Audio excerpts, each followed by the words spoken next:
சொல்லுவார்கள். குர்ரத்து ஐனி ஃபிஸ் ஸலா. அதே இறை தூதர் ஸல்லல்லாஹு அலைஹி வஸல்லம் அவர்கள் தான் சொன்னார்கள், என்னுடைய கண்ணின் குளிர்ச்சியை இறைவன் தொழுகையில் வைத்திருக்கிறார். என்றைக்காவது தொழுகை எம்முடைய உள்ளத்தில் நிம்மதியை கொடுத்து எம் வாழ்வில் கவலையை போக்கி இருக்கிறதா? ஏனென்றால் அந்த தொழுகையில் உயிர் இல்லை. நாம் தொழக்கூடிய தொழுகைகளில் உயிர் இல்லை. இறைமறை சொல்லுகிறது, ஒரு அடியானுக்கு வைதா மஸ்ஸஹுல் கைரு மனூஆ, ஏதாவது நலவு கிடைத்தால் அவன் மகிழ்ச்சி அடைகிறான்.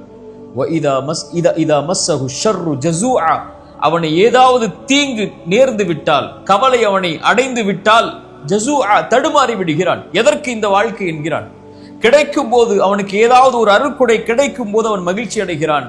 அருட்கொடை எடுக்கப்பட்டு விட்டால், செல்வமோ உறவுகளோ வசதியோ ஏதாவது ஒன்று குறைக்கப்பட்டு விட்டால் தடுமாறி விடுகிறான். இல்லல் முஸல்லீன், இறைமறை சொல்லுகிறது, தொழுகையாளிகளை தவிர. இவர்கள் யார்? இவர்கள் எப்போதும் நிலையாக இருப்பார்கள். இறைவன் கொடுத்தாலும் அல்ஹம்துலில்லாஹ், இறைவன் அதை எடுத்துக் கொண்டாலும் அல்ஹம்துலில்லாஹ் என்ற நிலைப்பாட்டில் வாழ்வார்கள் என்று தொழுகையாளிகளை பற்றி இறைமறை சொல்லுகிறது.